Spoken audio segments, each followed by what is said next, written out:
Hello and welcome to Castle of Horror, the show dedicated to horror movies and awesomeness. This week, we have a look at the 2023 film Scream 6. This is episode 407.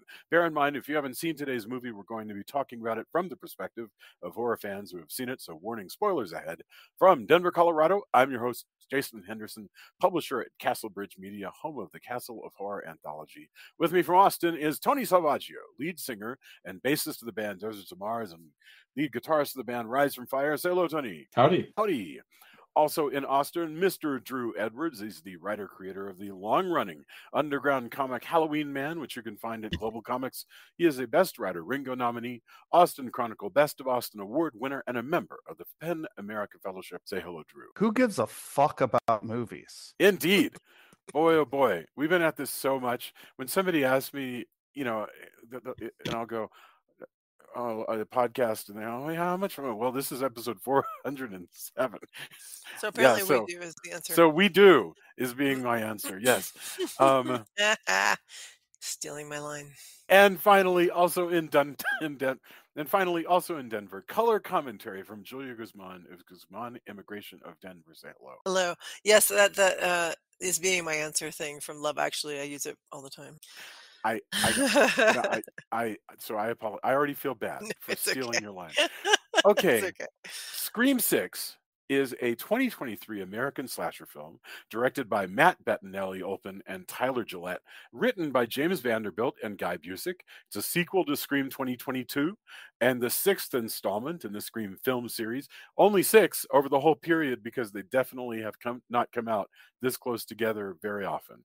The plot follows a new Ghostface killer who begins targeting the survivors of the Woodsboro legacy murders in New York City. Much of the cast from the 2022 film return, alongside directors Bettinelli-Olpin and Gillette. The role of New York for this performance is in the sure hands of Montreal, Canada, home of that heart-stealing crooner Gino Vanelli. Neve Campbell did not return as Sidney Prescott due to a pay dispute, making this the first Scream film without her. But boy, are they sure to mention her. Like, just so you know, we love her, and she's alive out there somewhere. The film received generally positive reviews from critics and grossed over $168 million, becoming the first installment of the franchise to earn over $100 million at the domestic box office since Scream 2, and the highest grossing Scream film in the United States and Canada. So that's Scream 6. Let's get our opening thoughts, and then we'll go into topics. And let's go, Julia, Drew, Tony, Jason. So Julia, we start where we start. What is up? Well, I think this film definitely holds its own without Neve Campbell. I think she was right to turn it down, and everybody was super supportive about it. But they did fine. Without her, you still have Courtney Cox returning for the sixth movie. So she and the guy who voices Ghostface are the only ones to be in all 6. And this is the first movie where they actually talk to each other on the phone, which is funny. I know I'm gonna skip to a specific thing, but I think it's really funny that when she's talking to Ghostface, he's like, "Oh, we're finally talking," and I'm like, "You're not the same Ghostface from you're not supposed to be the same Ghostface from the other movies." But I guess he's completely embodying the character. Like, it's like, "Oh, this is the first time you're talking to Ghostface, and I know this first because time, yeah. I'm obsessed First time with you your talk to Ghostface." So I thought that was interesting. But it's got some, again, like you said, it's big. I mean, it was I think when they set up the rules for the franchise, Mindy says, that this is a franchise now, and it's like that means things are bigger and whatever. It's like, yeah, this is definitely big. New York City and the whole bit. More killers, more everything. Not more victims, I don't think. But anyway, I will say that the opening, so the very beginning annoys me because I find it annoying that this film teacher would actually do the things that she does, but whatever. That's just silly. But the whole opening segment of that she gets killed and then you immediately see who Ghostface is, that the Ghostface that kills her is, and then how that whole sequence goes is really clever and fun and interesting. I'm not super thrilled with the resolution of who the killers are. That kind of bugs me. We'll talk about that more as we go. But yeah, it's got a lot of great points, a lot of great homages to other films in the horror genre, and some good performances. So it's enjoyable. Excellent. Thank you very much. Drew, we have come now to the end of this series. What are your thoughts? What are your opening thoughts on the end? Kind of. First off, I do think that there is something missing without Nev Campbell. Naturally, I don't think she should take a pay cut to appear in it, but it's sort of like, having spaghetti without no Parmesan cheese on it. Like, it's Right. still good, but it's not exactly what you want, if that makes sense. Yeah. Thankfully, I can say that I have become fairly invested in the new characters. So, I do trot along with Sam's story pretty well. And I feel like that, as the sort of new default protagonist, she's really interesting, especially them continuing with this, storyline of her dealing with being, Billy Loomis's kid. Yeah. The opening sequence to me, like I'm gonna, like, the whole bit, I just love it. To me, it's the best opening sequence in Scream 2. Like, not just the reveal of, pulling off Ghostface pulling off his mask to the point where it even seems like they're about to throw off throw up the logo on the screen as he stabs into Samara Weaving for the last time.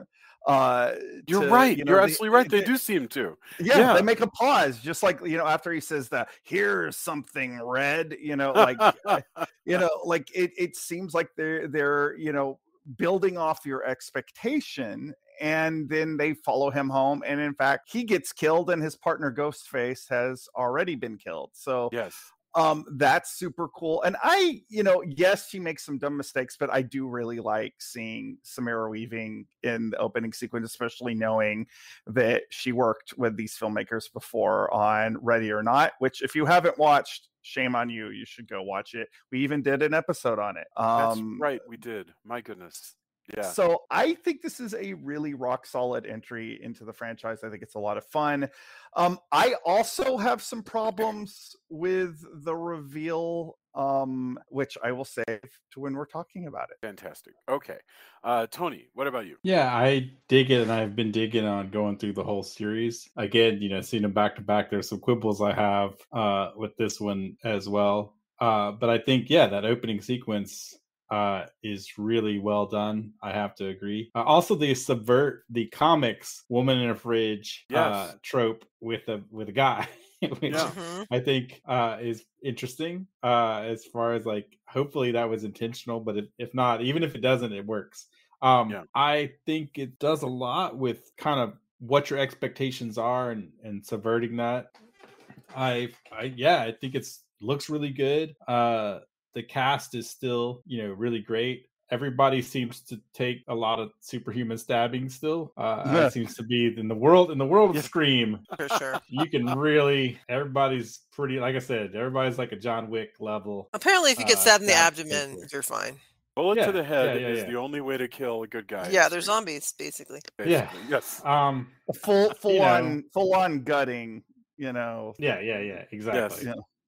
But I think it has, once again, they're trying to update and say new things with each one, and which I want to get into it later, but I think some of the things that they're trying to say and do with these is sometimes, in my opinion, hampered by the adherence to, like, now we have to describe the rules. Like, when we get to that part, I'll talk more about it. But I'm glad we're doing this, and it's been fun to go through it all. And I do also agree that it's too bad we couldn't get Nev Campbell back. I really do feel like the amount of, like, she's still around after a pay dispute is a little. It's remarkable, isn't it? But To think that they would bend over backwards that much. Oh, go ahead. I'm sorry, Tony. Yeah, no, I'm with you. It just feels kind of wonky, Like, you could have changed this, by the way. Yeah. Like, it's on you. Like, but I don't know. I mean, getting a movie made is hard. Yeah. So it doesn't kill the movie, but it's lots of strange decisions in and amongst that. But I think the movie's cool. I mean, it's a updated, really good looking slasher. Thank you very much. I want to go right into it, but first, the whole question of Nev Campbell's absence, I find fascinating because I interpreted it the fact that they spent so much screen time, where every second is valuable. So much screen time making the audience aware that Nev Campbell's character is still alive and can come back anytime is a hell of an olive branch to somebody that you're negotiating with.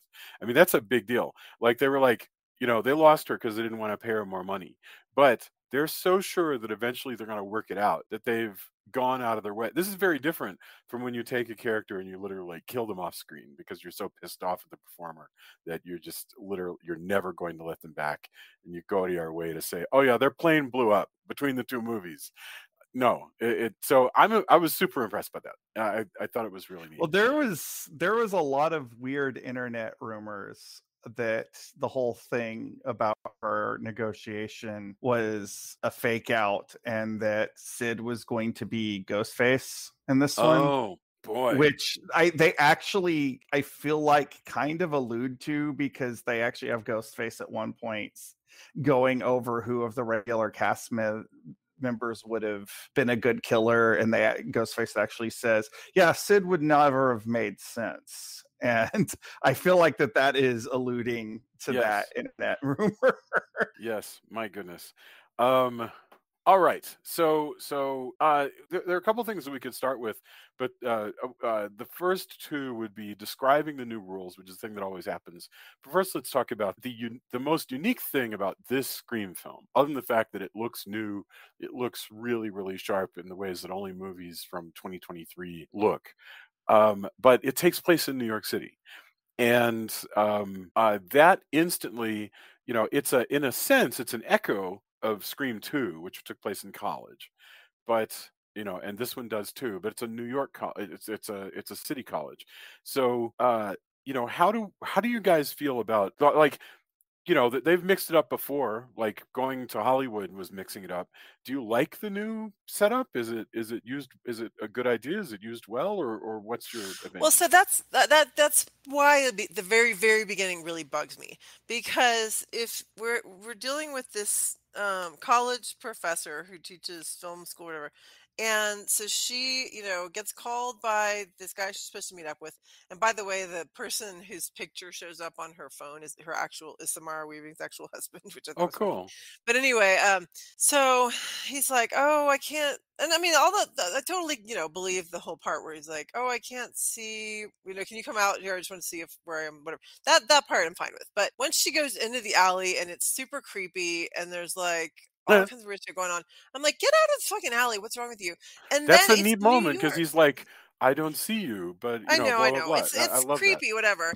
But I was annoyed because it didn't make sense for her character, and it's New York City, and there's nobody in the alley, nobody walking by. When she screams, nobody like checks it out, looks like she can hear everybody else talking and screaming, like whatever on the street. So it's not that loud. That whole thing really bugged me. But that's just that part. Everything else I thought was brilliant. I loved everything else about it, about that whole opening segment. But I did want to say that about New York City. I was like, no. I don't know. I've been in New York City a few times, and people are always, they have their head jammed pretty far up their own ass. Like they don't really like. I really feel like it is one of the few places in the world like where somebody could scream like, "Oh, someone's killing me," and people might not do anything. Maybe. I And then have no also idea if that's true or not. when the stabbing on the subway happens later, I'm like, I feel like the way that he's like got his hand over her face, I don't know, all that stuff was just like that stuff I don't buy as much, but whatever. But that's fine. To your point and to Drew's point, putting it in New York allows them to take advantage of maybe reality, maybe urban legends, maybe just reputation, whatever, but to take advantage of our ideas about certain ideas about New York, in the same way that Spider-Man takes advantage of our ideas of certain, in Spider-Man, New York is one big family, one giant community center where everybody works for one another. And in other movies like Death Wish, New York is a hellish cesspit that you will be lucky to escape from. New York. Yes, or escape from New York. Yes. So there's both positive and negative stereotypes, and I guess it's both of them have aspects of truth depending depending on, when and where your experience is. It's also a movie though. Right. So like, but there's stuff here that you couldn't have in the suburban versions. Go ahead, Tony. I also think that this is, there's been some of it in the other movies, but I think setting it in New York and setting this up, I really felt, I'm with Julia, like, get the hell out the alley. Yeah. But also I felt that it placed a certain amount of realism on, not to put too much of a fine point on it, but the dangers of being a woman in an urban area. I've had friends who have stories or just even not as urban as this New York, right? Right. But just that anxiety of, is someone following me?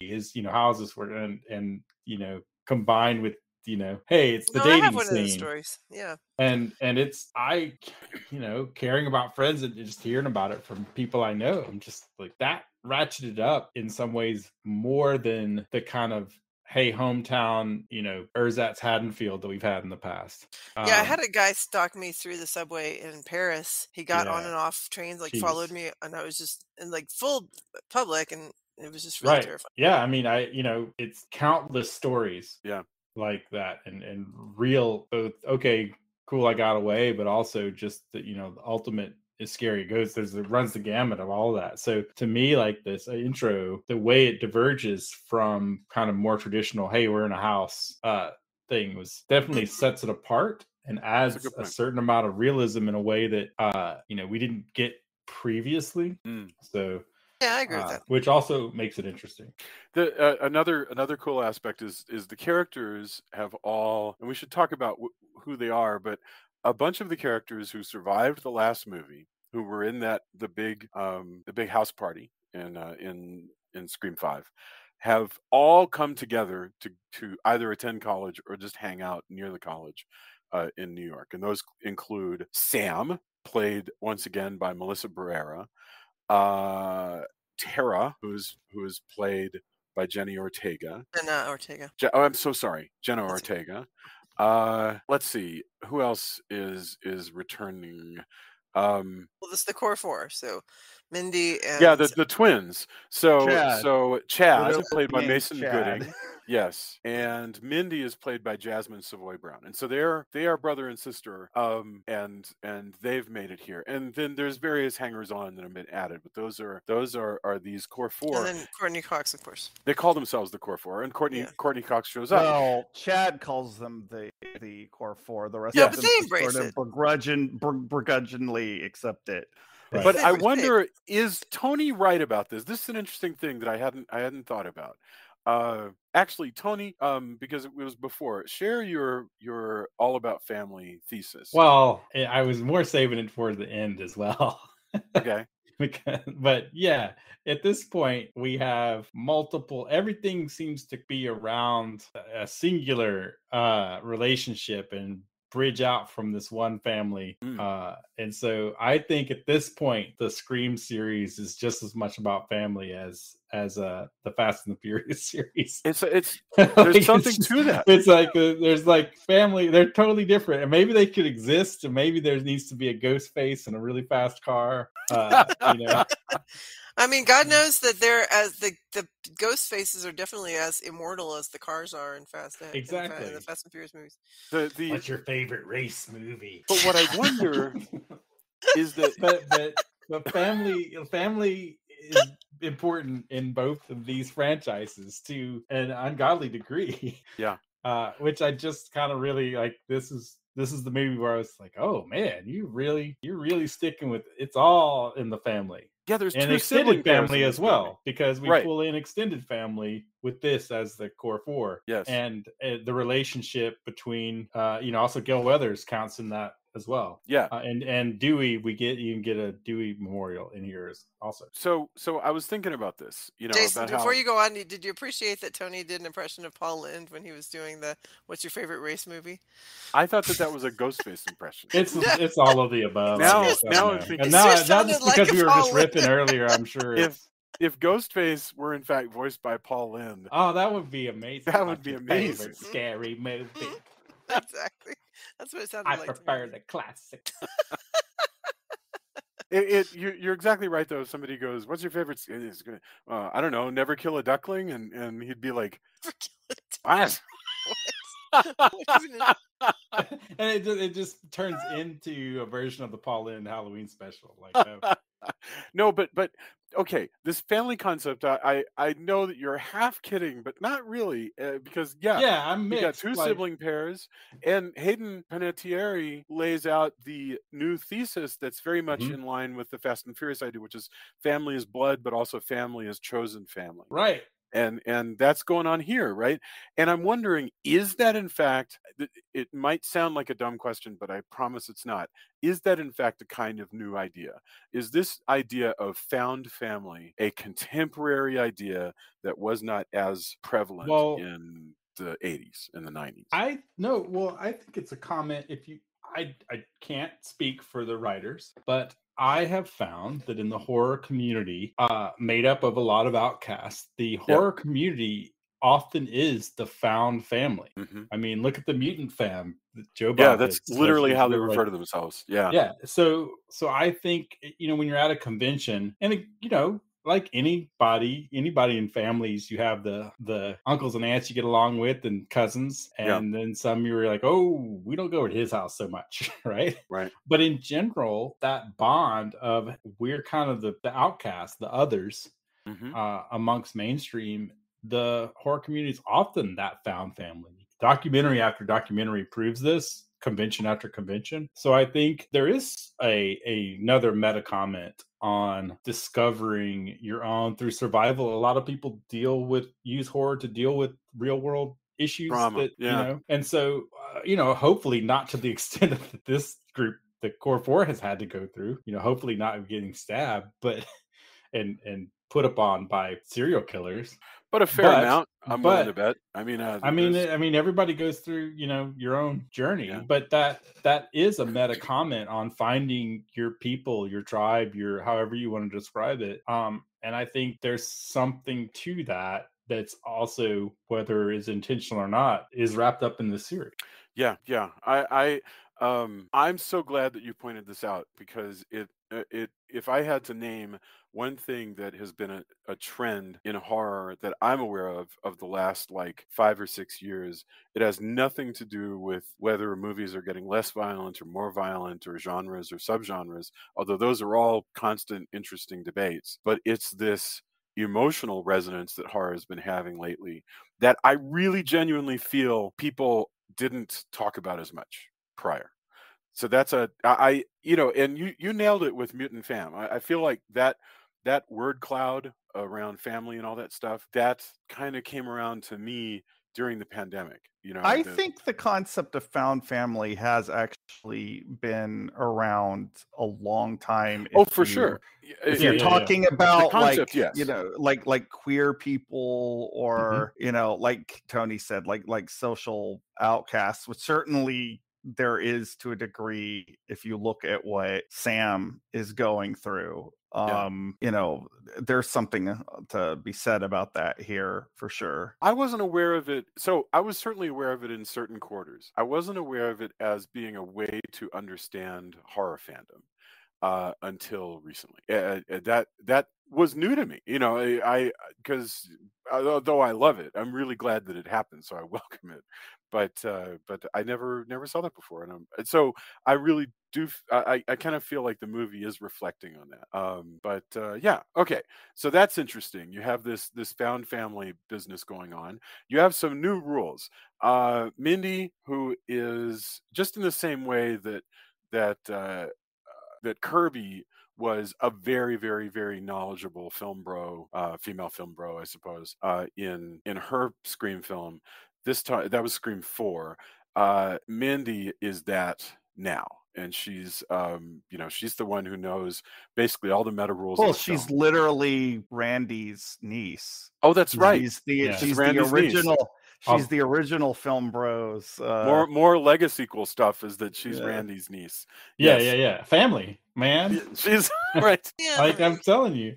But I will admit though, and maybe this might be unpopular. Hopefully, nobody will make a voodoo doll of me or anything like that. But I found, again, I think watching it compressed, I found if I never have to have, I think you have to do it. Yes. But if I never see another cool dialogue of what the rules are again, Yeah. I would be completely happy because often they get broken. They feel kind of made up and arbitrary, and I'm just like they get broken. I think they get broken all the way back to the original because you're talking about real life that isn't actually going to conform to movie logic. Just the way it's done and the way it's presented, I found this one really was like, all right, cool. I guess you have to have this, but it really I had enough of that. This one feels forced the same way the one in Scream 3 feels forced because I don't think there's an actual thesis here. That's what I felt, and I felt. Again, I feel a little bad because you kind of have to have that scene. Yeah, and I get part of the brand. I get it. It's the same way that James Bond has to visit Q, right? Yeah, and yet sometimes I agree. I felt from the beginning that half of the rules feel very made up. It's like, I don't know, what else are we going to say here? We got to have like several things for her to say. There's certain rules to surviving a Marvel Cinematic Universe. I don't know. Right, and you could just make some shit up, and especially when they get to the point where, and then now everything can be turned upside down. So basically, I've been talking for 3 minutes, but none of what I just said matters. Yeah, we don't know what to expect. Yeah, right. But Tony nailed it. The scenes have to be there. I love these actors. I like watching them together. Yes. I would love to see them sitting. So I guess it's in the sense that it's fine. It would also be fine if they were just in a restaurant fighting over French fries. I would be fine watching them do any of these things. So I want to back up. Oh, go ahead. No, you first. I was gonna say I want to back up just in terms of the themes of the movie back to the beginning when Flash Thompson is getting killed by the real Ghostface. Ghostface is like lecturing him because he had said that when he stabbed Samara Weaving, that it felt like that she ceased to be human. Like she started being less and less human, and then she was finally meat. Yeah, and it was super disturbing. But I love that Ghostface is like, do you feel like meat? Basically he's like that you have to have more respect for people when you murder them. Well, that's also that is one of the few things about the reveal that I like, because if that is the character that I think it's supposed to be, that is somebody who actually has deluded themselves that they actually put value on human life. Like the funny because thing, they're avenging somebody who was stabbed to death, and therefore they're like, oh, was that person meet to the person who killed them? Yes. But it's ultimately just a justification for hurting people. And to that respect, back to family. But also to that in that respect, like the other the two Ghostface that have been killed are more honest in a way, because they're just sadists out for thrill kills. The thing that I find interesting, though, about what you just said, Julia, and this is something I thought, because I've now seen this movie three times. How are the two Ghostface killed off in the beginning any less Ghostface than the other people in this? Because it's just a persona. The only person that could actually claim true Ghostface-dom in any of these movies is Sam, because she is the child of the original. Like that's that. I think it's the opposite. I feel like in the great collection of mannequins that's going to happen eventually, that these two guys at the beginning count. Just like, I agree. No, that's exactly what I'm saying, is that Ghostface, with the exception of Billy and Stu, everybody who's put on that costume is just playing mimicking. Yeah, they're mimicking a character that the two of them created. It's a good point. Yeah, they're playing a role, and Flash Thompson played the role as well. Not the poor guy in the fridge. He didn't get a chance to. He did not. He was wanting to. Well, he got Friday the 13th. Yeah, he was in cahoots though. That's the other thing that always gets me. That was more Minority Report. this happens, this happens in real life too, where you look at something and somebody goes, "Oh no, this person betrayed me," or "This happened, this was bad." I'm like, you put your trust in Ghostface. Right. Like, I know that you're obsessed, but how is this ever going to end up differently? Like, you tried to capture and manipulate movies. Michael Myers. Like, what did you think was going to happen? This happens time and time again. I can't believe that this horrible person I trusted betrayed me. Like, just, wait, you don't believe Dr. Betrayer betrayed you? No like, honor it's in among the freaking serial name. killers? But here's one thing though that I really appreciate the fact that this is unique to Scream. In other words, you can do a sort of knowing slasher film that has a lot of in jokes and not come up with something original. This is unique to Scream, which is that Ghostface is, in our minds, because we watch him, kind of a persona. He's a persona, but he's not one. He's many, and he keeps being donned by somebody else. That's new, right? Even in in the other classic, Michael's Michael. And Corey is whatever the hell Corey is. Jason's Jason. For a brief moment, there is that other guy. Freddy's Freddy. Yeah. There's not like, Freddy doesn't die and get taken over by somebody else who puts on. Well, I think that it works kind of especially well because of the way Ghostface is presented as an icon, because he's spectral. Like he is, by the very nature of a ghost is something that's intangible and can possess the living. So, like, I'm sure nobody working in these movies have necessarily thought about it in that way, but I think that that's in the back of your mind, is like, this is this thing that can be conjured up. I will say that, I hadn't thought about that, but that is a concept that, in a sense, this is a spirit that's getting called back. Not literally, but allegorically. He is way more, I'm just going to keep saying he, even though it's three people. He is way more spectral in this movie. The train sequence really stands out to me when Mindy is on the train with Ghostface, and he keeps coming closer. By the way, does anybody know if you're on a train like this? Do the lights go off like that? I've ridden those trains many times. I've never experienced that, but it doesn't. I haven't really ridden a subway in New York City in 20 years, so I don't know if it does that or not. I have been on a subway in New York City within the last 2, and I don't recall there being any flickering lights, but I also will allow them that for atmosphere. And in every city with a subway, there's some parts of the subway that are way less, let's just say, less kept up than other parts. Sure. So it's very possible that there's a whole line where they're like, "Oh yeah, we're not going to worry about the lights in this one." It happens enough, though. Sorry, Drew, I didn't mean to interrupt, but it happens enough that I feel like it's got to, on some lines, it's got to be real. That throughout cinematic history, it's happens. I would love to hear from the audience on this. If anybody wants to fill us in on under what circumstances the lights on your train might just go out. It's such a great effect with like the weeping Angels are my scary, to me, one of the scariest villains. And that whole idea that the lights go out and then when they come back on, he's suddenly standing closer to you, but he didn't move while you were looking at him. That's so scary. It is really cool. The thing that I find perhaps more even, we'll talk about that's them using the sort of 1970s cliche of like rundown New York City.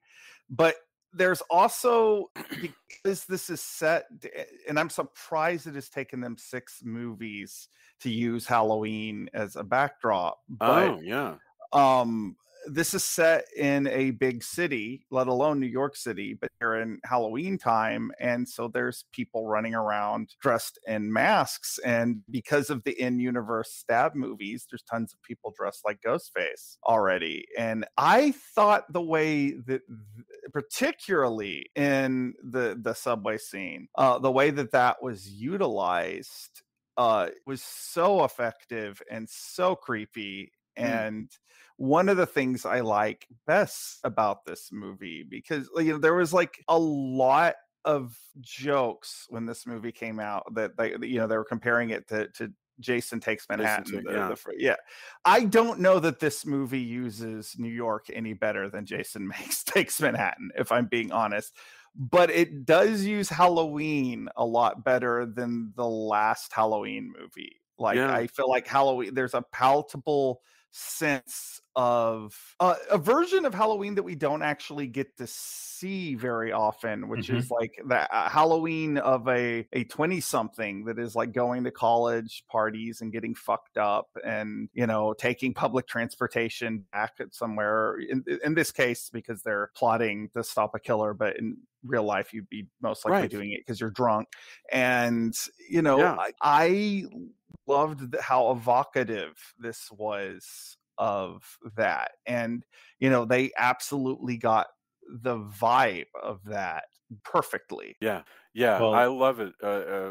Yeah, go ahead, Tony. Well, it's certainly different than the one with than you know, Teen Angel Ghost and a dance sequence in a house and a voodoo. I think that's it. We're definitely getting a different.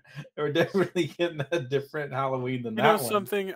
When we finish this episode, I want people to reminisce on their favorite, since it's time for our summer break. I want to talk about like what were some of our favorite moments, and I can tell you right now that Midnight Hour was one of my favorite moments of this season, honestly. But when you're talking about the subway and everything like that, it's funny. It's also kind of amusing to me because early on I was texting Jason like I was just settling in. I usually watch the movie, but I just when it's a dumb enough idea in my head, I usually will text somebody so I don't lose it, or put down a note. And I joked with Jason. I had no idea how this was all going to turn out, but I was joking that I would love to see it diverge into a Warriors clone, where there's a whole Ghostface gang that they're having to go through New York and dodge the Ghostface gang, and then ends up that there's, you know, more Ghostfaces and there is a subway scene. This is before the subway scene came on, but I kind of was chuckling throughout the movie as the Ghostface gang kind of exploded.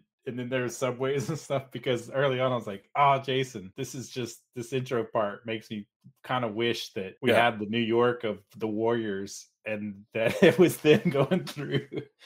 Isn't it funny that New York, you know, Drew points out this New York is kind of hearkening to that because it's a darker, grittier, grimier, more dangerous New York than the actual city over there. Ghostface even uses a shotgun at one point. Exactly. Like, and that bodega scene is something else too. Yeah, like I was, you know, that kind of put it almost in a different reality, like grounded it in some ways. I mean, it's kind of over the top, but it also solidifies it into this is a New York thing. The danger of this, you know, Ghostface deciding to invade this, you know, bodega, this convenience store, all of that stuff was, and I love the guy. I love the guy trying to pick a fight with Ghostface. Like, I think that that is all both of that sad, but also extraordinarily realistic. Yes, sure. Yeah. But also, because I mean, the guy's just coming in and like basically being an ass. But also, the Ghostface in this film feels more and more supernatural in their ability to dodge death, because literally they're just like shooting a shotgun at this person, and just by virtue of magic, he doesn't get shot, or they don't get shot. I'm going to go out on a limb and say I think that anytime we see my head canon, even though I don't know who is supposed to be the killer when in this movie, but anytime we see the Ghostface do anything remotely badass, I'm going to go out on a limb and say it's the cop, because at least he's had some kind of training. I'd have to see though. Like that's the other thing, is when the big reveal happens, I didn't go back and try to piece it together, like who's where when each thing is happening. But they tell you for at least the Gale sequence that it's the roommate. So there's that. It's not. Anyway, it doesn't matter. My point is just that these guys are always kind of supernatural, and especially like whoever it is that's fighting with what's his name, Chad, in the movie theater at the end. Chad is a big dude, so I'm like, that has to be. I would have to be Ethan, I would think, because even the cop, you know, he's 58. He's not gonna like this guy can take him down. But I think just in terms of like who can get where, it's hard to know. But like they're like throwing, very heavy machinery at him. Well, Like, that's Yeah, Melissa always like, Barrera hits in the back of the head with a giant. yeah, well, like Gale woodblock. straight up brains Ghostface in the exactly. face That's what with I'm saying. with Very a supernatural with in a their ability. cast iron skillet.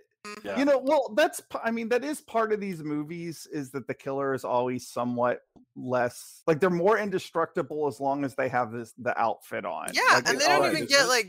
There's no scratch on them. Like they're not bloody. I would love for them. I talked about this when we were doing Scream 4. I'm circling back on this because of the frying pan thing. Yeah. They need to say that there's at least something reinforcing that mask. It's a really good point. It's a funny idea to imagine that you could see the pilot inside the ghost face, and they've got like this like computerized Tony Stark, Iron Man. Tony Stark. Well, yeah, I mean, Yeah, doesn't yeah. even, like, I don't even saying it needs to be that. I'm saying, at least like, within the realm of movie logic, just say, Uh-huh. oh yeah, I reinforced the mask with some padding or something. Yeah, it's not just a bulletproof vest; it's a bulletproof outfit. The whole thing. Yeah, because like, yeah. I'm sorry, if someone hits you hard enough with a frying pan, you're dead. Like, That's going to be true even if you're wearing a mask. I mean, yeah. So in other words, okay, I'm about to say something profoundly stupid. I'm going to say it anyway. It would have to be an Iron Man style, not like in the movies Iron Man, but like the comics Iron Man, where there's at least a bunch of chemical and physical technology to displace mass coming at you, like in velocity, yeah. so that you get hit and it gets kind of like sent. The energy gets redistributed vibranium. You're across. describing vibranium. Well, whatever. And so that all that vibration goes through your whole suit instead of staying forced on your forehead, and maybe he's got gauntlets and stuff like that so that he can whack somebody really hard. I think it's a full superhero outfit. Basically, is the only way. I don't even need that. Like I like I said, just say there's some padding in there, and within the realm of movie logic, I will accept good to go. it. And, Sure, yeah. All right. Like I don't need it to make super sense. I just need it to make a kind of sense that these people are getting pummeled. And by the way, often showing up later without the mask on and not having bruises all over their Exactly, not a face. scratch on them. Yeah. So like that's really all I need. Like, I don't need it to be like a super suit, like a bulletproof vest and a padded mask would do it for me, but Here's my super suit. But the irony of all of this is any Ghostface costume that you can buy or Halloween store killer Spectre or whatever off-brand name is the flimsiest, cheapest material possible, like the thinnest fabric with the cut up, and I just think that's kind of hilarious, is that any Ghostface thing that you could possibly get is the flimsiest, worst material. What these killers need to learn, though, is to just not take the suit off. If you really want to defeat the heroes, your mistake is taking off the mask so you can monologue. Right. Like if you because like you're a badass as long as you're inhabiting the Ghostface persona, but if you're you reveal you become very breakable the moment you take the outfit off. Don't do it. There was a new moment with Ghostface in this movie that I had not seen before that really was impressive, and I think the directors could probably describe it, but it's where suddenly the ghost faces are like hyenas. There was a moment when they're teaming up on what's his face on Mindy's brother, Chad. Yeah, Chad. I'm sorry, I thought you said that. I apologize. They're teaming up on Chad, and they really are like hyenas coming after. Well, and even after they take their masks off, when they're like, yeah. Yeah, that was so dumb. That's what that was disturbing, though. When they're masked, it was like dumb. You've never seen. That's the other thing is Ghostface has so many contradictions because he's so many people that sometimes he's very, very very ghostly. Sometimes he's very physical. Sometimes he's goofy. So it's interesting that there's so many. It's like Batman in the world of DC, where so many people have worn the Batman costume. They're all Batman, but they're different Batmans out there. and because Bruce is different from Dick, is different from Jean Paul, and so forth. Same for the James Bonds. Neither Right. the Batmans. Right. I wanted. Oh, go ahead. Yeah.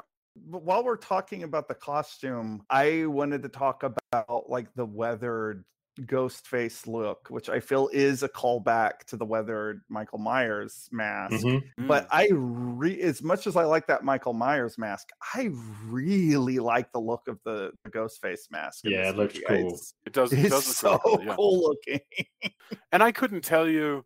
Like, I'm sure that they're right, that it's the right design for which, and there are internet nerds on YouTube who I love, who are capable of like pointing at the mask and go, this one's this one and this one's that one. I just have to take it for granted they're telling the truth, because I don't care. I just think it looks great. But that one looks awesome. So that's supposed to be Billy's original mask, and it's supposed to be peeling and stuff. And it looks. Well, I mean, rubber does degrade, so for sure. Like yeah, that's no.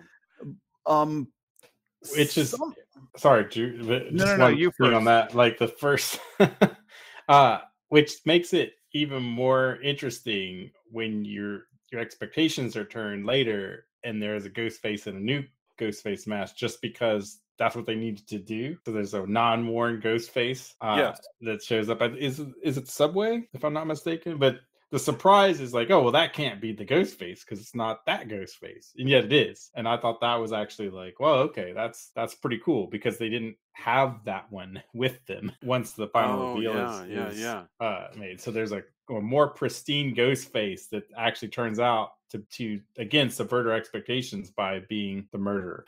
So. It's also rewarding your attention paying, because if you're not paying attention to this, it does, like me, that went way over my head, but it doesn't matter. But if you are tracking it, then it really pays off, because you realize, oh, I think I found something. Oh no, they know that I think I found something. That's pretty cool.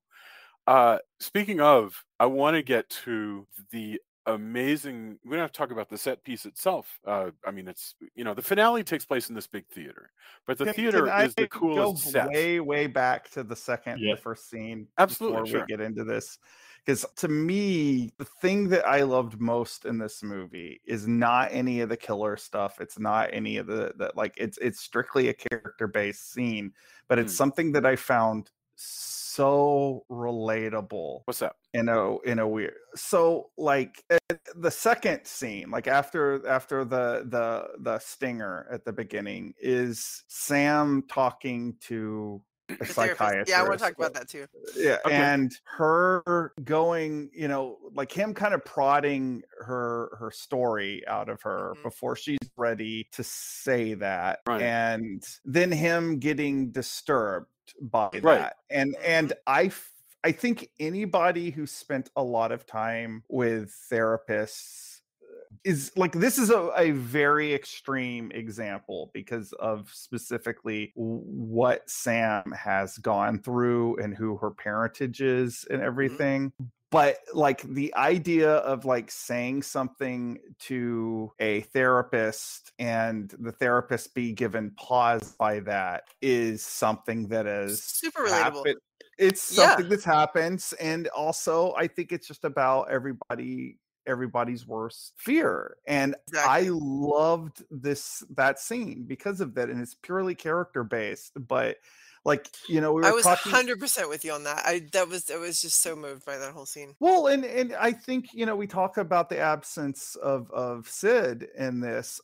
This is one of the reasons why I've become very invested. And I don't know about you, Julia, but it's one of the things that has made me very invested in the Sam character, which has allowed me to sort of move into this movie without the character that I've been following. But yeah, I mean that to me, because I said to Jason at the end of that scene, I was like, I mean, how does anybody get the help they need in a situation like this where you have any kind of like, it's not even real.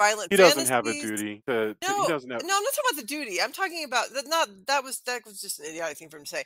I'm just saying, when somebody has and it's part of the thing is that you have to find the right therapist. Part of the thing is that therapists are human too. But like in this case, we're talking about people who, have like say, oh, sometimes I have violent fantasies or I beat somebody up and it felt good or whatever the thing is. I think about all those people who are constantly saying, this is a thing you hear every single day is, oh, that person needed therapy. That person has mental health issues. Okay, so what are you supposed to do with that person given that nobody really has the proper training as far as I know to really help anybody? They just medicate. But like I feel like that must be I have a lot of sympathy for the therapist because they're not, and I could be wrong about this. I mean, I apologize to any therapist who tells me, no, we have tons of training about this. But it feels to me like out in the world, I don't see a lot of examples of therapists going, yes, I am very proficient in helping people deal with their violent tendencies or fantasies or whatever and helping them channel that.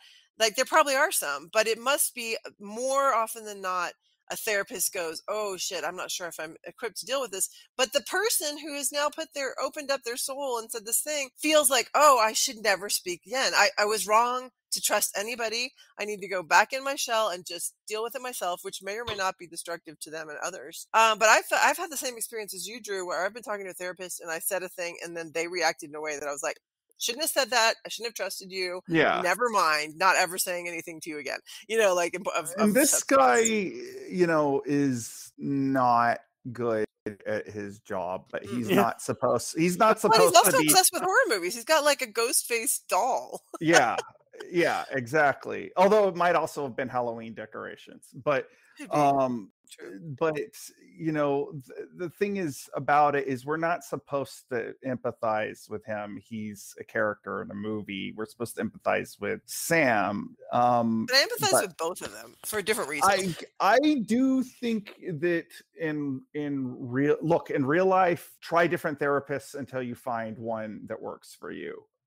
But like Sam in the context of this movie, and honestly even in real life, if a therapist were to treat you the way that she gets treated by this guy, storm out. You don't have to put up with that. But he didn't deserve to get stabbed through the nose, but he deserves to be at least had deserve a stern talking to, for the very least. But to me, this is like the glue that, like, even though it's like such a small scene, like to me, this is the glue that made this movie work for me. So and it's part of the really fascinating evolution of Sam's character or development, because there's so much about her that is, and like I said last time, I feel like she's very much like Dexter, because she has so much that is she questions whether this could be hereditary. Like, am I gonna be should I be a killer? At the end when she looks at the mask, she's like, is this something I'm supposed to take on, or do I even want to because I felt good killing somebody, or is it I only feel good killing bad guys? So going back to Dexter, but there's just so complex, really interesting character. Well, also, like, thematically, this is a movie where everybody's telling her who she's supposed to be. Exactly. It starts with the therapist. You even have a throwaway line about the way Gail talked about her or wrote about her in a book. Yes. And including the killers, which they're apparently like was pretty shitty. I mean, the Gail, but it's in character for Gail. It is, yes. She's not tactful. Anyway, I think Tony wanted to say something about. Well, Tony wanted to bring us back to a sequence that we skipped over. I didn't want to skip all the way back to the ending. I was just thinking about that, but we'll put it at the ending, which is the exhibit, which shows up a couple times in the middle and at the end, but we'll get to it at the end because that's a good place to deal with it. So let's talk about the ladder sequence. Tony, what was your thought on this? I mean, we have a great build up with the kind of almost Hitchcock thing of who can see who through the windows, which is really from across the hall. Which is Yeah, a which is quote really from Scream 4 when Yeah. when they can see across to I can't remember the name of the girl who got disemboweled, but that was it. Remember, you had the camera in the closet and blah blah blah, the window in the closet. Yeah, Anyway, but continue. then and so there's all of that, which is pretty good and pretty harrowing, and then you get to where the only way you can get over escape is they push a ladder across. Yes. And I was kind of again, the amount of stabbing that people can take is pretty Yeah. extreme. Again, Fast and Furious cars. You just have to take Although it for I will granted. say that whenever you hear about in another country, usually a whole bunch of people being stabbed, most of them don't die. Whereas a whole bunch of Yeah. people getting shot, most of them die, or at least a lot of them die. So I do think that you can survive a stabbing, but they do get stabbed a whole lot. I agree with you. Well, just the way it works out, here is just oof. But until Annika takes a really a lot. She gets ripped open. Yeah. In fact, in a gorier movie, you would probably had her entrails start to come out as she's crossing the ladder. Yeah. Like I was expecting that. This wasn't that movie, but I almost was like, they aren't going to go that far, right? When she's going, but and we get also into this weird because this Ghostface is not quite as perhaps playful, if that fits. Until this, where it's basically I'm annoyed, I'm gonna start shaking the ladder and try to. And I don't know why he didn't push it, which would have made sense. But I guess they were holding it on the other side. But all of that sequence where you're just like, you're also kind of going, just jump, right? But but it makes for a good horror movie business when you have this kill that then is extended by a kill and an escape with multiple. Everybody's come across a ladder has been wounded by Ghostface. That's right. That's right. Yeah. And the I forget what that character's name is. The cute boy. I'm just gonna call him Cute Boy. Weirdly intense boyfriend. Yeah, cute boy from across the street, from across the hall, whatever, across the alley. That guy and the therapist both were my first, like the first suspects. You're just like, okay, therapist guy might actually be the killer. And then you're like, okay, obviously love interest might be the killer because that's one of the rules of the franchise. Right. So I thought that was good because he's clearly not, there might be two killers or more, but he's clearly not the killer that's in the apartment with them because he's on he's helping them cross the thing.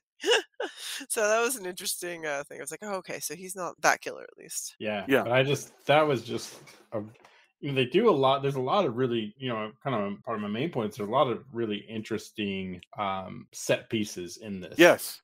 Looking for ways to create suspense, to create and to a set use piece. The city. Yes. Yeah. And I thought that was, commendable. It sets it apart. Also, it puts us firmly in the, we're going to use the city as part of how we're going to move from, horror set piece to, stabbing. I feel like even up to the apartment, Gale has this, New York apartment. All right. that stuff comes, each new thing sets us like, here's where we're going to set the movie. Well, and it shows you two kinds of apartments because you have these students living in an apartment that's still, frankly, probably a little too nice for them. Right. But Absolutely. It's crappy compared to the absolute opulence of Gale's place, the Manhattan. Although Gale is she sold her.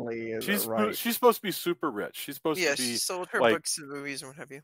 Yeah, she's made a lot of money and she has this amazingly expensive real estate, which, by the way, spoilers, apparently she will live to enjoy. I was shocked. I actually walked out of this movie when we watched it, because Julia and I watched this movie in the theater. I walked out of this movie remembering that Gale was dead, and again last night. No, again last night you were like, well, and then Gale dies. I'm like, well, she's not dead, and you're like, wait, what? Somehow I missed a line. I missed the dialogue. She's okay in the hospital. She and Mindy survived, and they're in the hospital. I just like in the last movie when they're like, oh, how's Mark, and So sometimes I just miss these tiny little. So the fact that they threw in a line of dialogue to indicate that she was still alive, that's amazing. The only reason I thought that she might be alive was because the paramedics find a weak pulse. But I kind of thought that she was dead, or rather, I never thought that they would kill one of the original characters in this. Like I mean, thought, they're certainly correct. I mean, I think the idea that there should be stakes and so you got to kill Dewey, I think is one of the dumbest, because nobody gives a shit. It doesn't matter. You don't need stakes. It's a stupid movie. People are going to come back and watch it in the next one. They should never have killed Dewey, so I'm totally fine with keeping Gale. you know, whatever. Like I'm fine with them killing the characters that we've grown to love because it's a horror franchise. But I guess, I mean, like the I'm still trying to figure how they could maneuver. You got to make it worth it, I guess. Yeah. And like so much. This is backtracking to the movie from last week, but so much of the last act of the previous film is Gale and Sid taking revenge because of Dewey. So like they did make it count. That's true. Yeah. I don't think I'm when they inevitably make another one, I feel like there are so many, like I feel like I will be stunned if Gale survives another one. I will be stunned if the twins live through another one.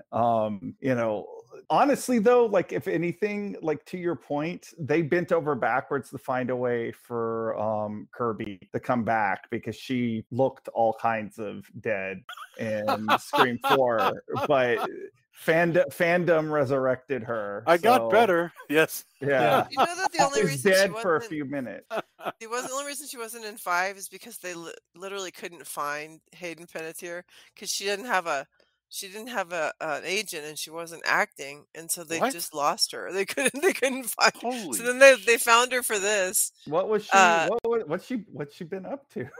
She just, I don't know. Maybe she was probably owns real estate. Her life. Just been reading a lot of books, and I'm sure she's. Who knows? But anyway, so then they found her by calling like somebody who knew her, and then she was like so scared coming back because she hadn't acted in 4 years. She's like, what if I don't remember how to act? I thought that was really interesting. Oh, bless her heart. She was great. Yeah, I liked her FBI persona. Yes. She's the cool FBI agent. Question. Exactly. Do you guys think that the cop is telling the truth when he says that she actually got let go a while back or suspended a while back? No. Everything.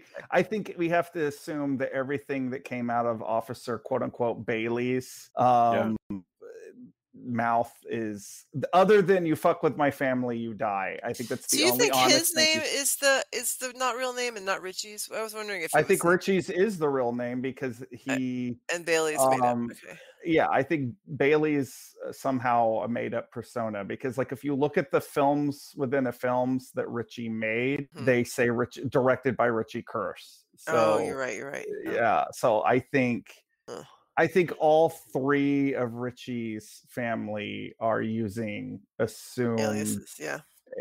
I want to call how out he's able to pull that over on not only the NYPD but an FBI agent is a little like it didn't bother me the first time I watched. Maybe they were a progressive family and Richie took his mom's name. Maybe, but I still feel like you're a serial killer in a well-publicized, killing spree. Like I sort of feel like that's the sort of thing that would have been dug up. So like I Officer Bailey is like a super criminal if he's able to like pull this off. Like the more times I've seen this movie, I've been like, how? Right. You see Professor Moriarty? Like, Jesus Christ. Like I have to say, up until this moment, that problem had not occurred to me at all. What had occurred to me was, okay, the two rich boys, Flash Thompson and Refrigerator Boy, were fake ass killers, really killing, but they were punks, but they were rich, and that's how they bought that theater that shows up. He says halfway that through. He built that collection. But he says that that's a lie, that's a misdirect. He built it, which means that not only is that guy able to create a new identity and become a police detective, but he also is super rich, and maybe he's just an amazing con artist. So all of the family, the three family members thing, just that.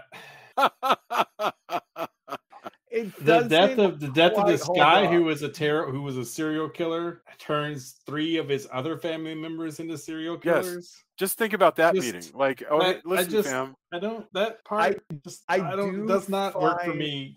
I don't it doesn't. I struggled with that. Just like it's horror, so it's whatever, right? But just Yeah. the idea of like, I can't believe my son, who's a serial killer, got So now killed. So we're gonna now become let me serial rope killers. my 2 other Yeah. kids into this family serial killer thing. And the fact that this isn't, you know, a Rob Zombie movie at this point is like its Yes. own thing. Like, because you kind of like, I kind of would expect that, like, hey, you know, it's family serial killers. Here we go, Chainsaw Massacre, I guess. I do is the find reference. Officer Bailey's dismissiveness of the stab movies to be somewhat endearing. Yeah, Like, sure. he's like, Yeah, oh, I mean there's I found him to be kind of dark. They're a little dark. yeah, He I mean, says as he it's- unleashes his murder plot. right. It's amusing and it works for the film, but it really, that part really, It doesn't know, hold that up didn't- it doesn't hold up the scrutiny. Like, I don't. it It works for the movie, but it also was just, it just bugged me. Like I think it works know. for the movie thematically. I don't right. That's what think I'm getting at. Yeah, I don't think it works logically, but No. I mean, movies aren't always about logic, as Look, we are fond of pointing out. I Yeah. mean, yeah, we watched constant. Like, there's tons of Euro trash where just nothing. You're like, Where okay, nothing I guess makes that's happening. And they So- literally don't care. I mean, Right. you know, but Bavo will be like, oh, nobody cares. And it makes the whole family reveal and how that plays out and the hunt around all that stuff makes for great movie business, right? So don't get me wrong, Yeah. but it just was such a weird thing for me personally of like, oh well. And look, tons of people will have in the real world, people will go to great lengths to defend horrible people, and you know, they go to prison and you're still like, well, they can't be that bad. They can't be that's my son or my cousin or my whoever, and they'll defend them. And so I get it. But it's also like, you're all 3 like, hey, I'm going to involve the 2 other siblings. We're going to change their names. We're going to move around. We're going to make this whole theater thing. Yeah. And we're all going to get together and kill people across New York, all over. We're going to kill people all over New York. Yeah.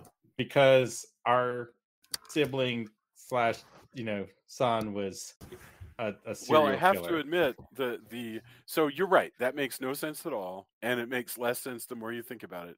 But I have to say, Although it does work in that this is a partial remake of Scream 2. I was about to say, I get it. the guy in it Scream happens. 2 made about as little sense, honestly.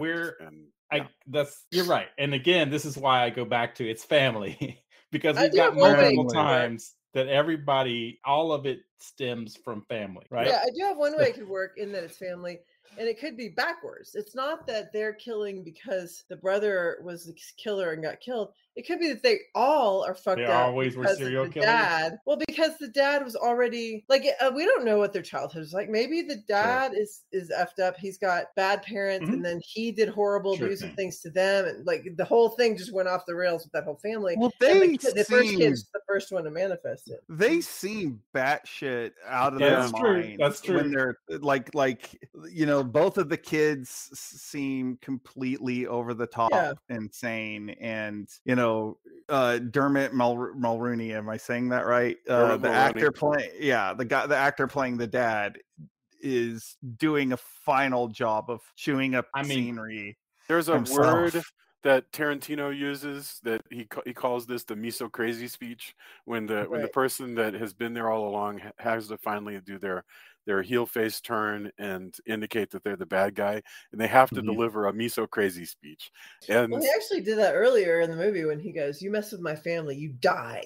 yes, I was like, oh, that was there it is. already pretty crazy, but this one's the real one where the person starts talking, Yeah. usually with a kind of an elevated voice a little bit too, Mhm. to indicate. Well, he that starts they're- doing a lot of eyebrow talking. you Yes. know, Right. like It's a strange. I don't begrudge it. I think it's a good. It's a he's great. It's a weird Yeah. performance. Yeah. I mean, they're good at being the killer. You know, the ghost face version Chainsaw Family. But I also, talking about the sort of stab, scream, whatever you want to call it, like shrine. I loved the ghost face graffiti that we periodically see Right. all over this place. Like, I suspect that we'll start to see those as tattoos at horror conventions in the next few years. Like, they're really well designed. I want to talk about that shrine. But go ahead, Tony. One final thing, though, I will say that after talking it out, because this is why we do this, is like, hey, we leave the theater, except we all get together on Sundays. Yeah. You are correct in that maybe the family has always been the Chainsaw Family, right? Mm-hmm. That's entirely possible. I didn't think of that one. It just, the other part, as I understood it, bugged me. But you're right in the fact that I think you're probably right, and that we're supposed to assume, man, these cats are really messed up, and they've always been messed up. And it was a really low barrier to get them activated to just become ghost faces. Yeah. It was just that the oldest son, or whatever, I'm with you. But the oldest I get it son now. was the most creative. And they were all like, oh, that was a creative way to do what we were all going to end up doing eventually. Family, and they all get in the Ghostface Holiday Road.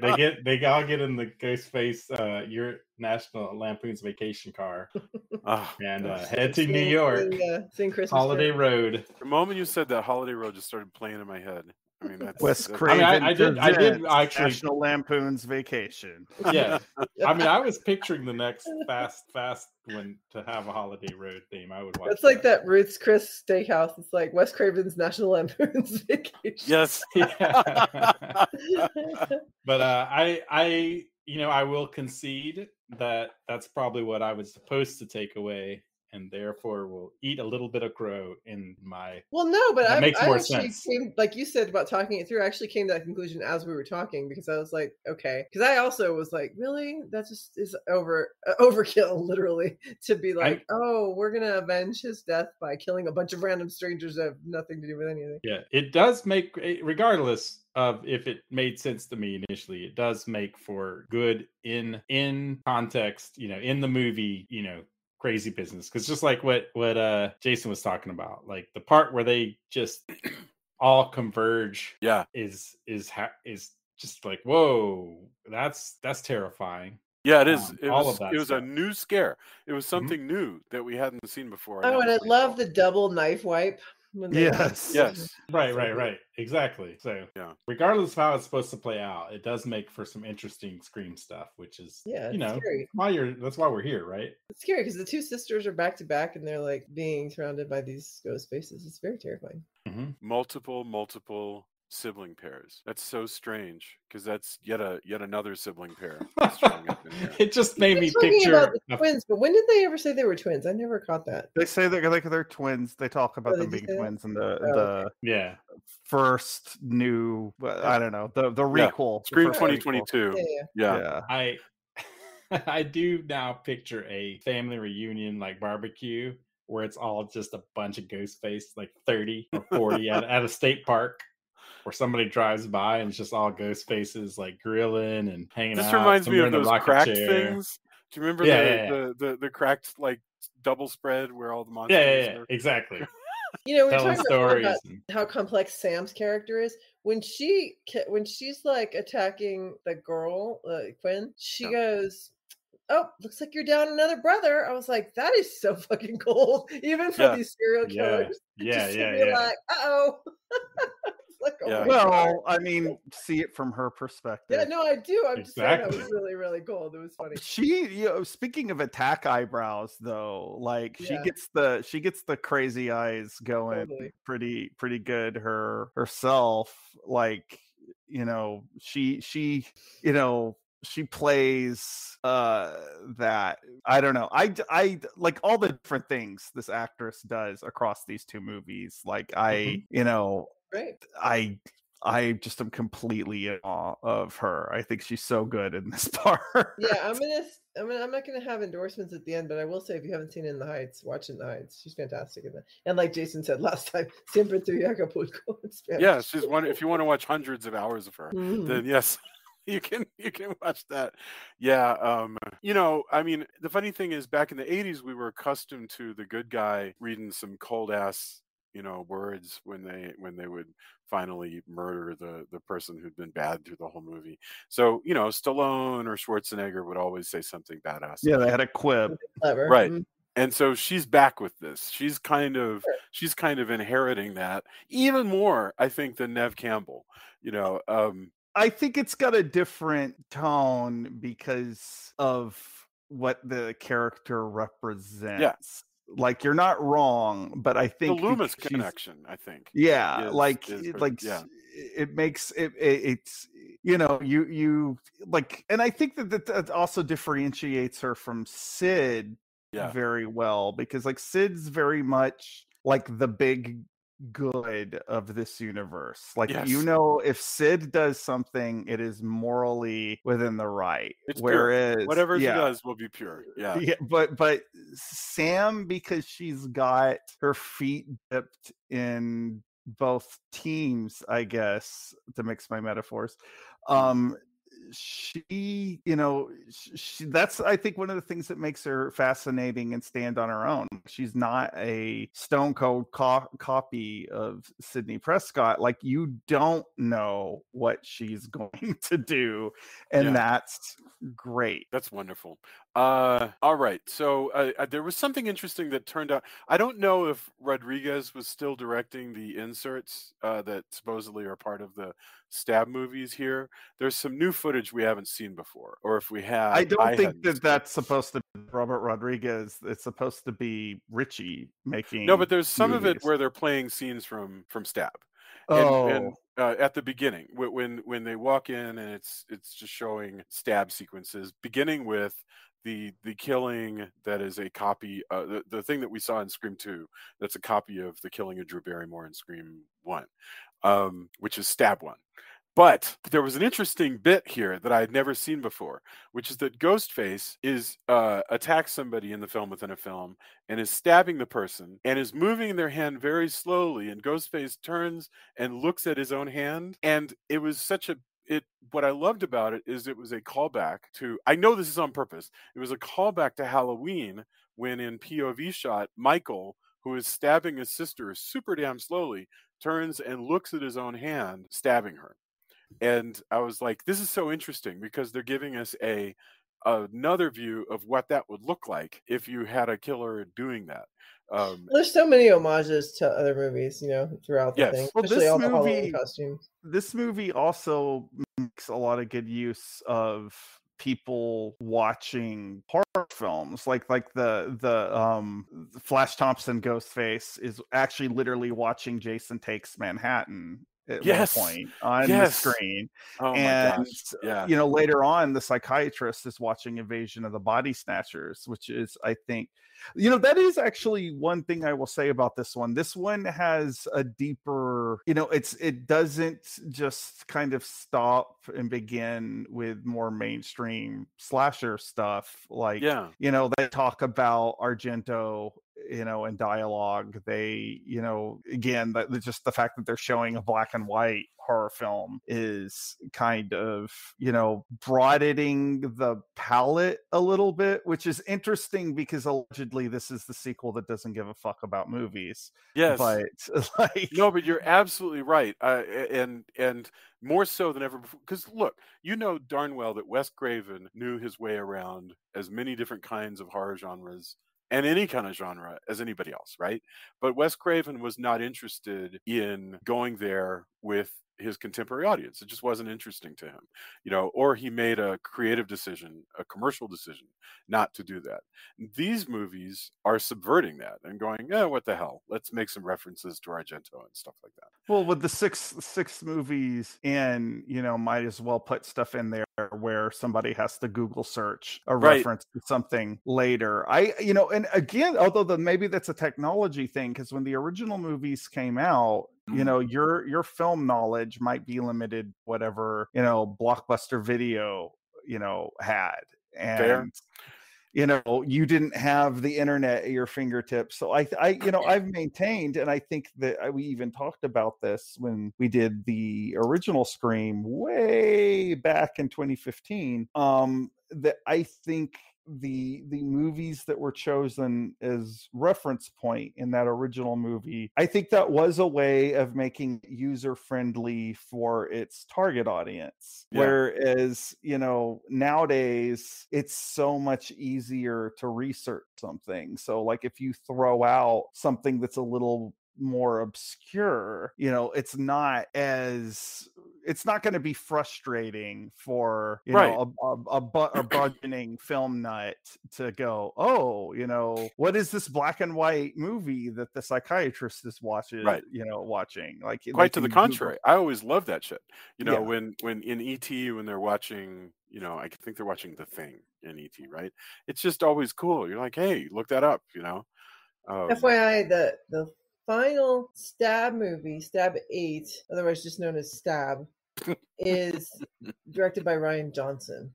Oh yeah, because I say the Knives Out guy, because that in itself is a meta joke, because fans didn't like it, and of course Rian Johnson directed the divisive Last Jedi. So it's actually a really funny joke.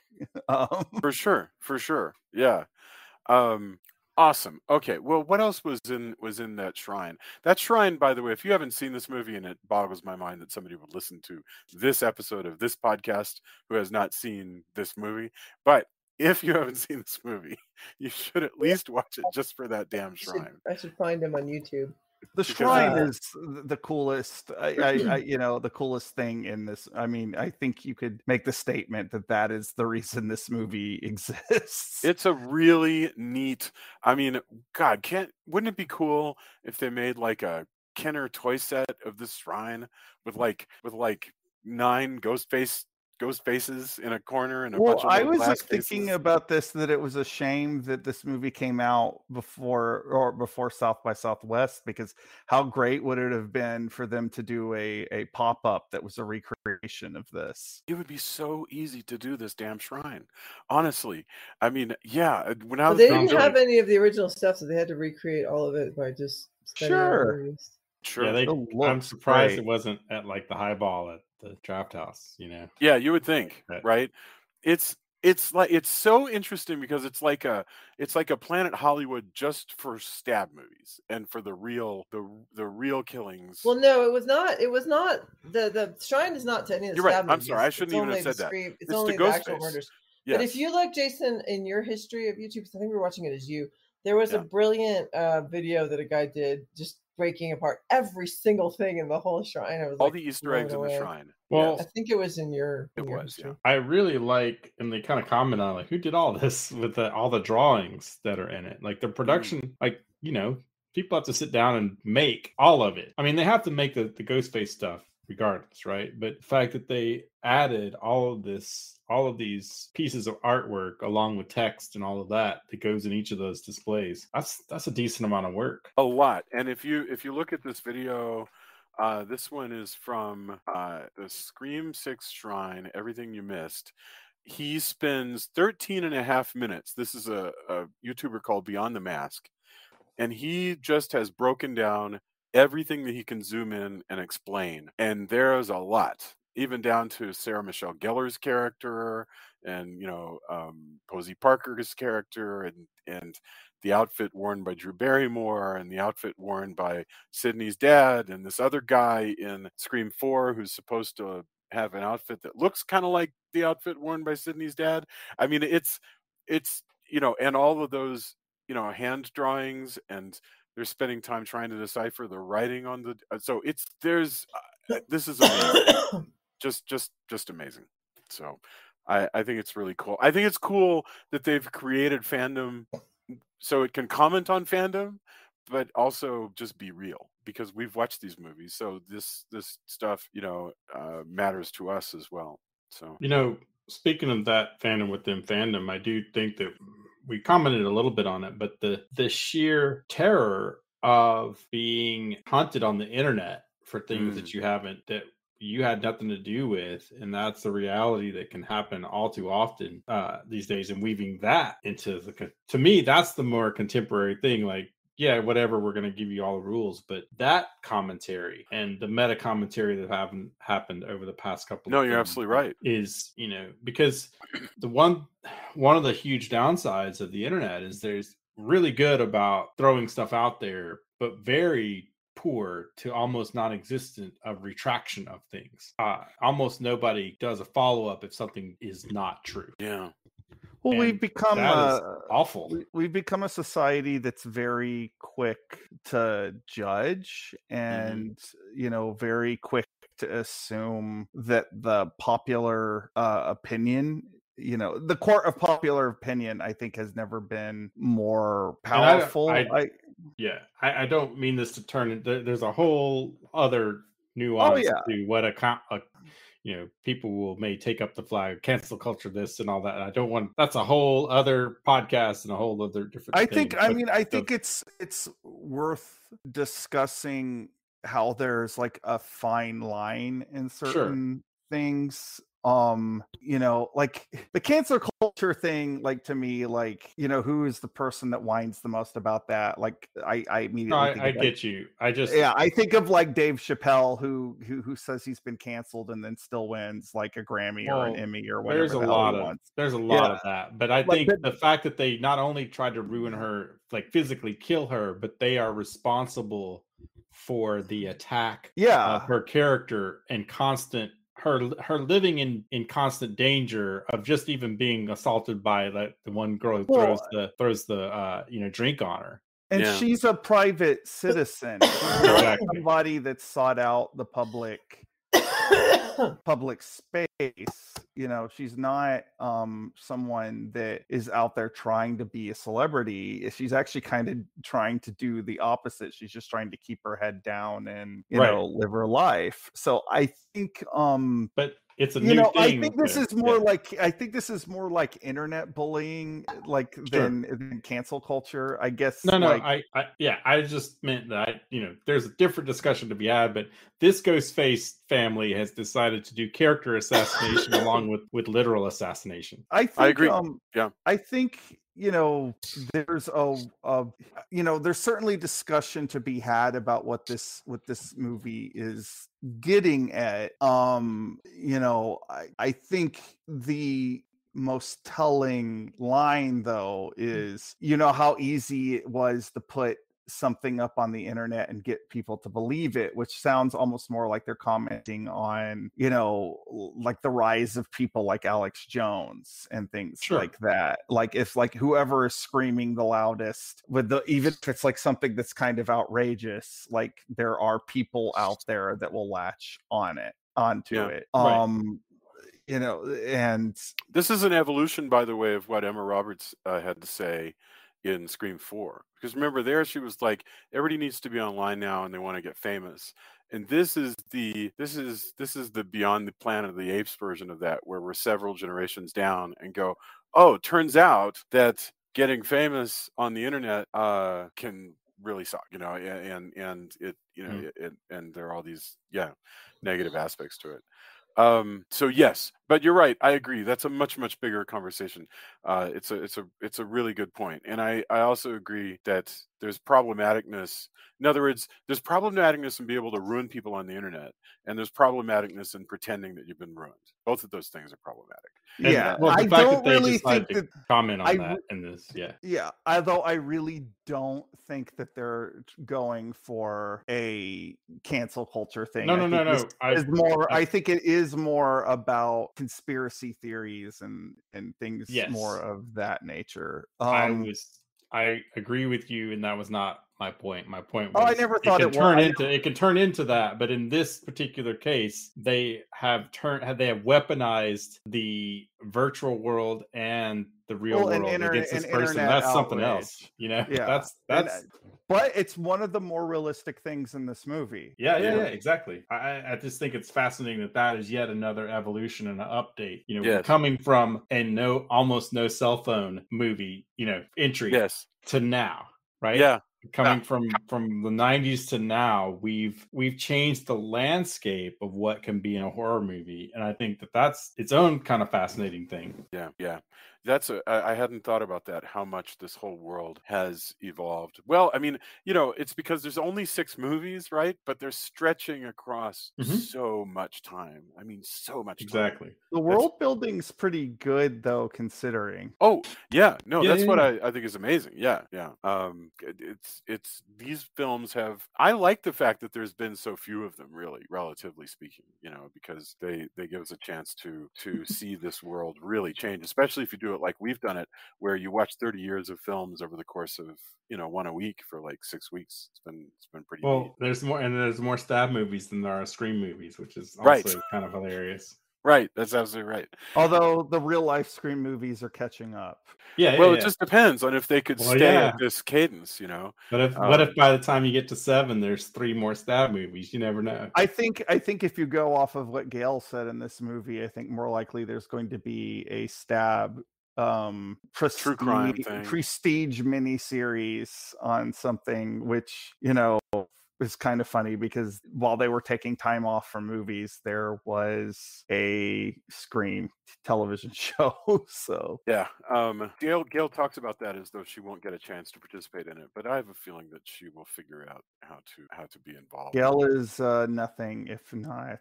Yeah, she's resilient. She'll figure out some way to insist that any of those is going to be any of those that happens is going to be based on her book. So you almost picture the next one would have something to do. Maybe it's too late, but since we have Only Murders in the Building, that the next Scream would be some kind of true crimes podcast tie-in. So yeah. All right. That really brings us to our final thoughts. I think we've touched on all of the major themes. I think if you were listening to this show and you wanted a breakdown of each of the characters, you definitely wouldn't get that here. So I encourage you to go check out Scream 6. But let's get our final thoughts. And then I want to get to endorsements because I got some fun stuff. All right. So we started with Julia. Julia, do you want to give us your final thoughts? Okay, can you hear me okay? Yeah. All right, cool. I messed up my mic a minute ago. So apologies for coughing.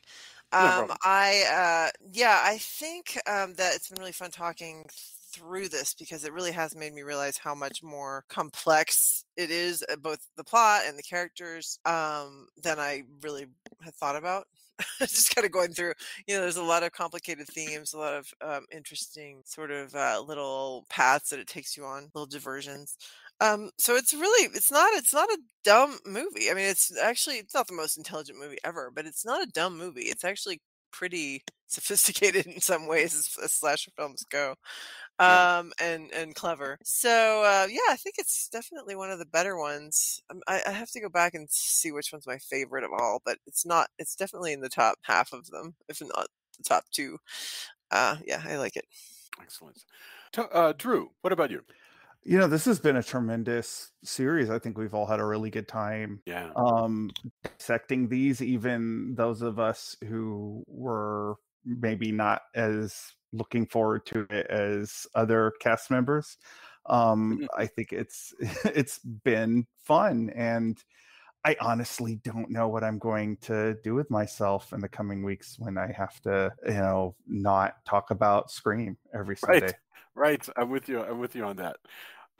Tony, what about you? Yeah, I mean, I have dug it. It's been really interesting, kind of compressing all of them into one a week, like you said, which is, has a lot of pluses and minuses. I think this one's done really well. The stuff they're trying to subvert works really well. The stuff they bring up is also updated in a way that's relevant. The kills are still good and there's iconic moments. I was probably part of that very pointed.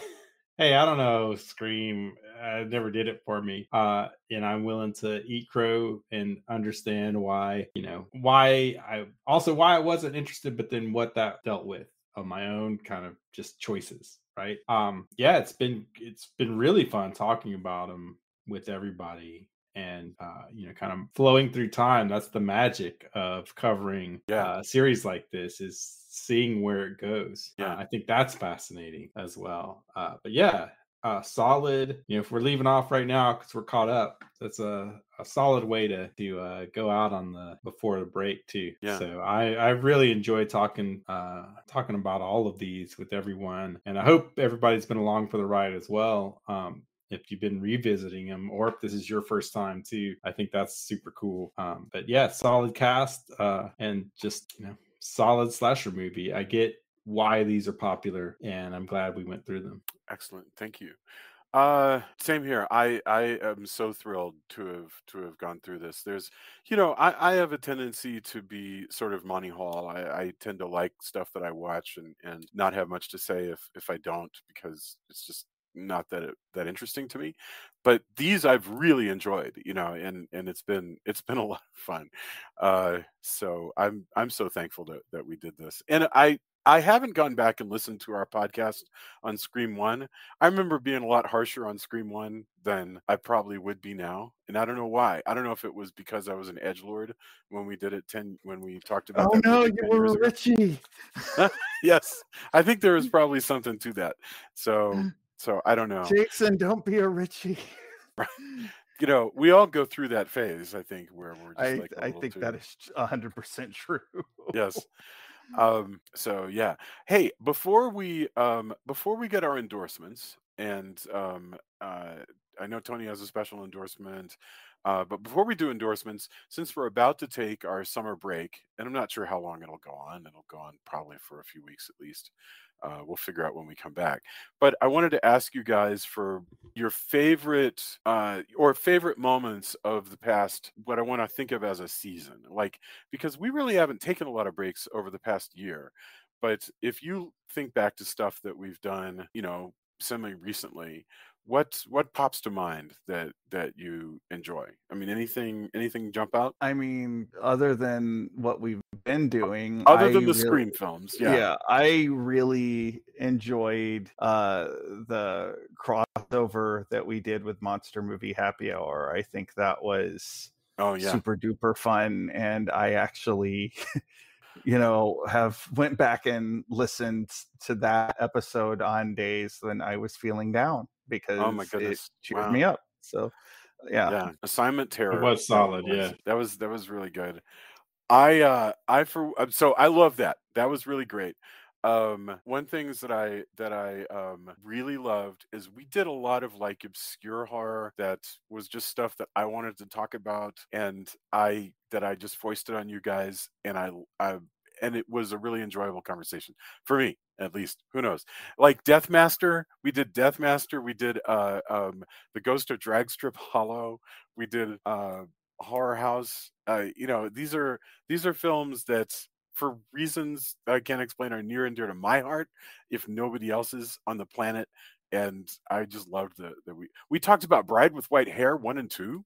That was cool. That was really, really neat. Lorelei's Grasp, what a weird ass movie to choose to do. So I mean, this was a very cool season, I feel. I'm with you. Bride with White Hair and all of those are of course near and dear to my heart, but I agree totally with Drew's endorsement. I don't know. I think my temporal cognitive. No, it's hard. Is I'm looking at a list. I have a list in front of me. I know that I had fun, but what are the super highlights? I think I'd have to go revisit.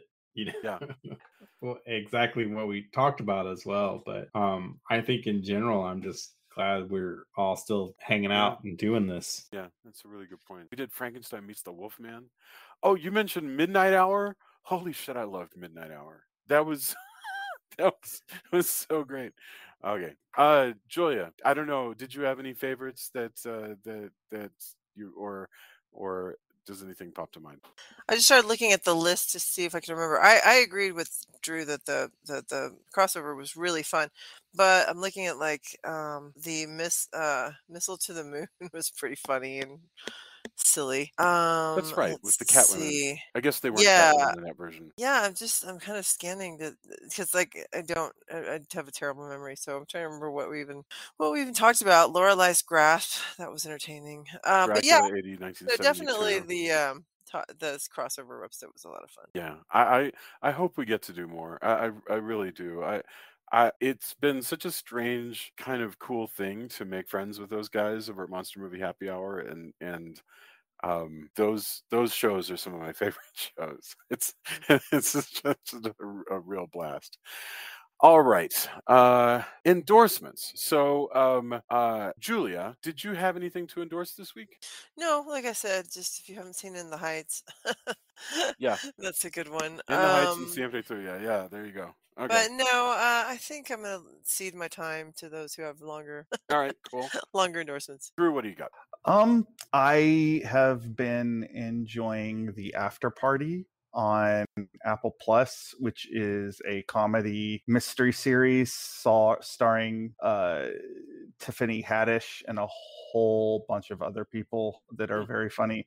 And it fits kind of well within the metaverse of Scream because the setup of the show is Tiffany Haddish is a police detective interviewing suspects of the murder of this pop singer, and each different suspect when they're telling their version of what happened, it takes on the aspect of a different style of movie. Starting out with an art house movie, they've gone as far as like action movie, slasher movie, romantic comedy, high school film, and above perhaps most absurdly a musical. So it's actually a very good palate cleanser after Scream because it complements it kind of well in that it's playing with conventions of different genres of movies. Not exactly horror, but usually people who like horror like mystery as well. So I think you'll still get something out of it. Perfect.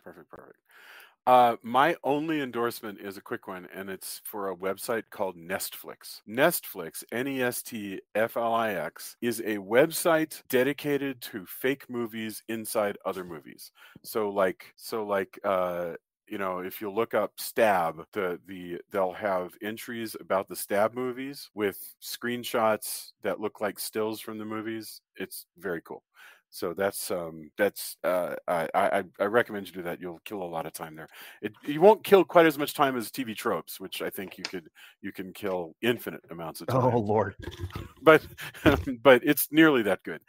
So Tony, what do you have? So I've been watching a bunch of stuff, but I did, full disclosure, I did want to. I got sent something really, really cool to review, which is the Venture Brothers Complete Series. So, which is coming out before, it's coming out on June 13th. It's on DVD, and it's all seven seasons coming out before the new Venture Brothers movie, which is going to get released. But in a world where a lot of streaming services are removing various franchises from their catalogs, I'm a huge physical copy person. I've always been, but we've seen a lot more lately. So getting this box set, and Venture Brothers, by the way, is a big deal for me, and I think for a lot of genre fans it is. Well, I know Drew and I both really dig the series. I was a fan from the start of it. And the creators, Doc Hammer, Jackson Public, like they're writing on it. Being a writer as well, it makes me envious and happy at the same time. Like they do so many things and so much meta commentary for things we enjoyed from our generation that we've talked about across our podcast, even across genres and just pop culture in general. It's one of those things. So reliving that, I watched as much as I could this weekend because they have a lot of really it's like 14 discs. So there's a lot there, and they include all of the extras that they put on previous DVDs. Granted, it is a DVD release, so the first two seasons were actually not widescreen. So but they didn't upscale them. But I've seen people complain, but I'm kind of a preservationist in that I'm okay with it being in the right aspect ratio.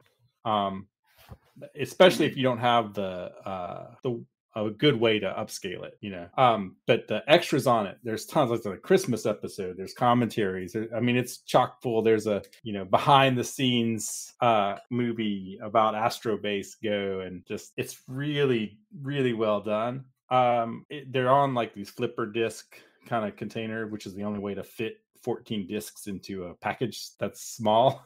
So, you know, your mileage may vary on that, but I am really stoked this is coming out, because as Adult Swim progressed, it became the print runs on the DVDs. They went out of print quicker than I usually was able to get all the discs. So it became increasingly hard to find some seasons back when I was collecting Metalocalypse and Venture Brothers, and, you know, talking about Venture Brothers as it came out at the time. So being able to go back and, you know, just get one chunk of one of my favorite series, and it, you know, just rewatching it this weekend, it's just been like a family member that's back or something. You know, these just, I really, really dig it. And I think a lot of people will probably agree, if you listen to us enough, like, and you're kind of in that vibe, that I'm hoping that you also dig Venture Brothers. I mean, the fact they do meta commentary, like having the League of Extraordinary Gentlemen style characters be the writers who wrote the things that League of Extraordinary Gentlemen was based off of. You know, there's tons of stuff like that, like how they treat G.I. Joe, how they treat Johnny Quest, Scooby-Doo, etc., and weave those things in are really great. And the presentation, again, is fantastic. I mean, if you have all of the original DVDs, I don't think a lot of maybe changed for you, but that's harder and harder to get, especially if you were looking for things that are out of print. So I'm super stoked, and I really appreciate, you know, being sent this to review. I think a lot of people who, if you stuck with us this long and know our pop culture references and are kind of along for the ride, yeah, I think this set is for you as well. And if you haven't ever watched the series, this is a great way to just pick it up all in one chunk. And just, I've laughed so much and just been really, really happy at this presentation. So again, June 13th is where you can pick it up. And I'm super stoked for the new movie that's coming out to kind of wrap things up. So, and again, it was harder and harder to get, you know, Adult Swim stuff. So, you know, here's your chance to grab it all and just have fun, because it's a really, really well-made series that I find super enjoyable. I'm really amazed at the Venture Brothers. So that's really awesome. Okay, thank you very much. And that brings us to the end. I don't know what we'll be back with, although Julia's been wanting to watch the proto slasher Peeping Tom, so we will have to make that a part of our return. But we're going to take a couple breaks. We're going to be at StokerCon, and we're going to be wandering around some other places, all going our separate ways, like the characters in the first act of a movie where you gather the team back together. So I look forward to hearing what everybody gets up to. Thank you, everyone. And be excellent to one another. Thank you for a fantastic season. It's a real blast, and I value all of your friendship. Those of you on the call, and also those of you who show up in our community, we're just very thankful for you. All right, adios, everybody. Bye. Night. Take care, everybody. Bye.